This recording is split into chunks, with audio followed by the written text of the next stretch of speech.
This is Personal Injury Court. How did you and Miss Brown meet? Me and Miss Brown met at a bookstore, and I was in the mystery section reading over some books, and she approached me. And this is the first person that I had met since I moved to this state, so I was kind of excited to, get out and meet somebody. You all hit it off right away. And we just hit it off. And is that when she told you about the pig?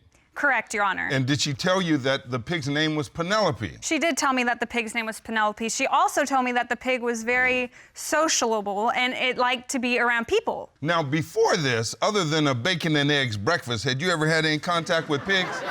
No, Your Honor. So, Mr. and Mrs. Brown, you all raised Penelope, right? That's correct, Your Tell Honor. me about Penelope. She's the sweetest little pig. Like, she's the best pet I've ever had. Like, honestly, it's almost like a dog, you can potty train her. Then she will come, she responds to her name. She actually rolls over. Now, did you all have her from her time as a baby? Yes.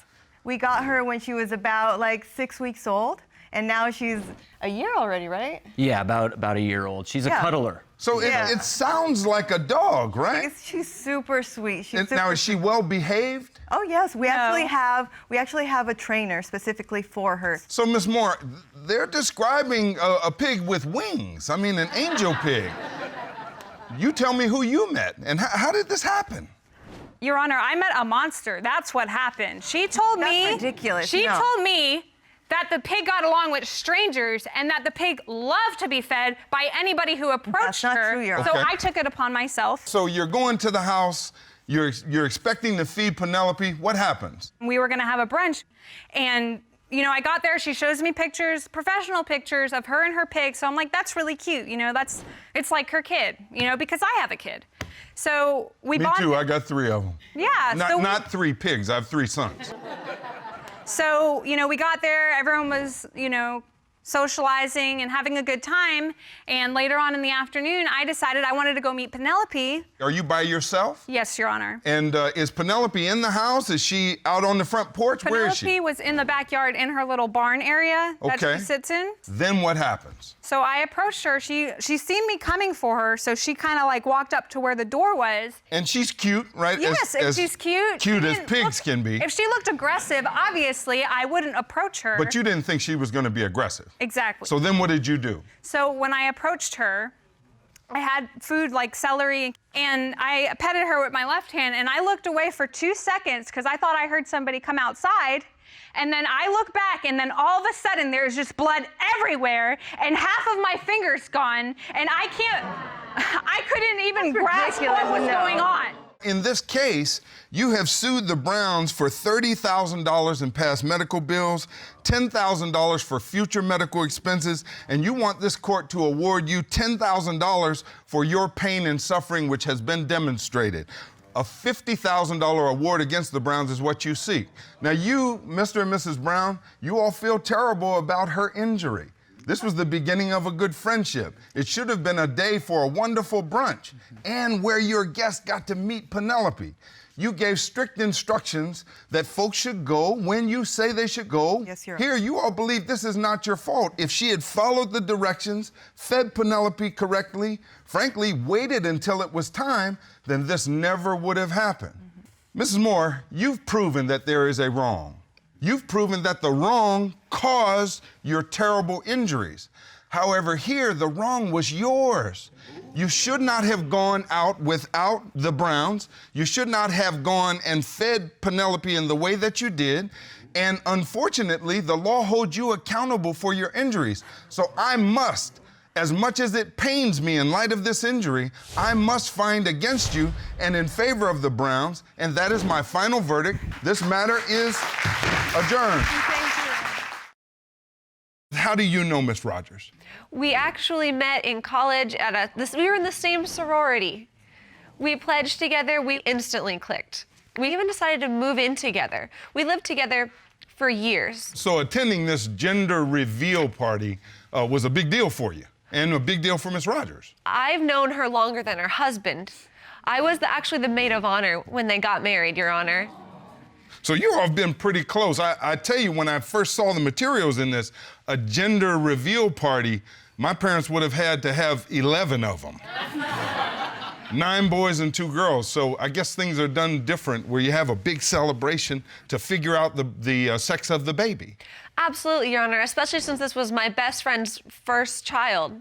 Yeah, this is a big deal. The first one's always a real big birth. After that, you kind of forget about them the way my parents did. So, Mr. and Mrs. Rogers, tell me about the party. What was supposed to happen? Well, we did a lot of research trying to plan it and make it a great day.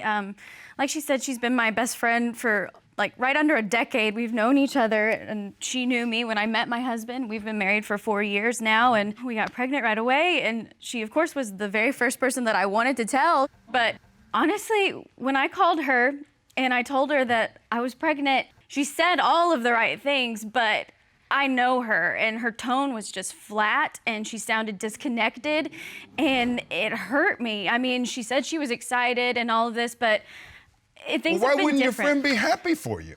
We've moved away for his job, and I think the distance has been hard on our relationship. I've done everything I can to stay connected with her through social media and messaging. So when I decided that we were going to do this party for the gender reveal, I called her and she agreed to come, and it is a long way for her to travel, and so I was surprised, but I was very excited to share with her. So tell me what happened. Your Honor, when I say they went all out, I mean they went all out. There was catering, there were these huge decorations, all for what, like 40 people. First baby's as big as it gets. Her husband likes target shooting, so they decided to have him shoot a BB gun for safety at a target, and it would just explode with either the blue or pink powder. So what did happen? I stepped over to the side to get a great angle, and instead of the small explosion of powder, there was a huge explosion, and there was just a fireball launched in my face, is all I remember. My hair was on fire, I couldn't breathe, I got knocked to the ground. And this is from the explosion itself? From the explosion, yes. Now, you've got facial injuries. You were actually hit in the face with something. That's correct, Your Honor. It was some sort of metal shrapnel that came from the target as it exploded. Now, I got hit in the eye so hard that I couldn't see out of that eye. I couldn't breathe. Instead of a birth celebration, this sounds like a war toy. Your Honor, this was the worst day of my life. This was supposed to be a great day. Life. This was supposed to be a day that I could share with my friends.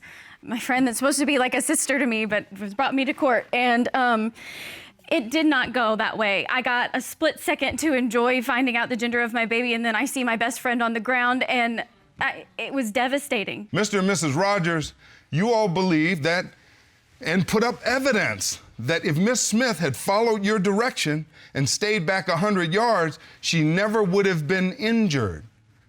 You all put up evidence that you planned this gender reveal party with specificity. You had your brother Daniel mixing the supplies, getting it ready. It should have gone off without a hitch. But instead, you find yourselves here in this courtroom. In the law, when you take on an activity that's off the beaten course, that is, it has more danger, more likelihood to harm someone than the usual things, cutting a cake versus an explosive device, the law requires the person putting on this inherently dangerous activity to take special precautions to protect people. And if someone is harmed, the law holds you strictly responsible. And although your heart's in the right place, the evidence is against you. When you do this and someone is hurt, you are responsible. So, Ms. Smith, I am going to find in your favor and award you $40,000 for past medicals, $10,000 for your future medicals, $75,000 for pain and suffering, for a total award of $125,000. And that is my final verdict. This matter is adjourned. You've known these folks for a while, right? Yes, sir, since high school. Monique and I were on the same cheerleading squad. I was captain, she was my co-captain. We were best friends. We did everything together. Our husbands even played football together back This back is when from they your had... high school yearbook. Yes, sir. See, they still had hair. Your Honor, we hadn't seen, we lost touch for many years. And it was recently at our high school reunion that we reconnected and, found a lot of that old friendship still there, at least we thought. And, that's what led to us being at their house where the incident occurred, because we wanted to reconnect and keep that friendship going. So, Mr. and Mrs. Fisher, you're sued by your really good high school friends. I mean, that's got to be tough. It is, Your Honor. It's very hard. And since they decided to bring us to court, I guess we're more like enemies than friends. I mean, one would think that based on our history, we'd be able to resolve this out of the court, but apparently the way to do this is by getting a subpoena. So how did you get hurt at their house? They had invited us over to a backyard barbecue, and I got to tell you, it was a lot of fun. It was potluck. Everybody brought their, something to eat, something to drink. I made my locally famous, almost world famous margaritas. We were having a great time, and then, towards one part of the night, we all jumped in the hot tub. We were having a great time. Everybody was laughing. At the end of the night, we all said our goodbyes, parted our ways, said, hey, let's do this again. Yeah, it was a few days later that I started to experience this immense pain in my left leg. And then this rash happened all over my legs, and it virtually spread to everywhere on my body, and it festered into these itchy pustules. So I went to the doctor, and he diagnosed me with Pseudomonas folliculitis hot tub rash. And the only hot tub that I had been in was, recently was the Fisher's hot tub. When all of the women began taking off all of their clothes, stripping down to their bras and panties, yes, I did offer to loan them bathing suits to get into the hot tub with. That's permission. And then put your own on and jump in. It is not permission. I was trying to be a good hostess. We'll have order in this courthouse. So you handed out bathing suits. Yes, Your Honor. Well, wouldn't that indicate to them that you kind of wanted them to get in the hot tub? What it should have indicated was that we had children in the house, as they well knew, and I did not want my children to see women running around in wet underwear. What's the alternative, Your Honor? Tell them put their clothes back on. Sure. Your Honor, we're all friends. There were other couples there.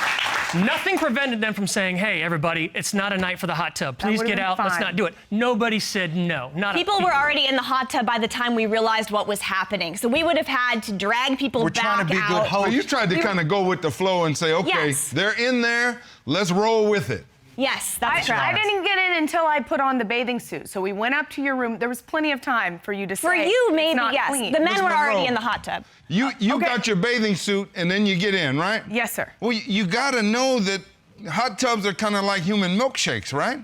I didn't. Sir, not if you properly clean them. She's not to be blamed only because of that, because you take your plaintiff as you find them. That is, she gets into your hot tub with exposed legs. If it's clean, this never happens. If you don't get in there with raw legs, this never happens. That raises the issue of comparative responsibility. That is, this court must weigh your responsibility versus yours. If it's equal, you lose. If there's more on this side, you win that amount. Here, I find that you are 90% responsible. You are 10% responsible. You've asked this court for a total award of $190,000. I will award you 90% of it. $171,000 in your favor and against the Fishers. That's my final verdict, and this matter is adjourned. Thank you, Your Honor.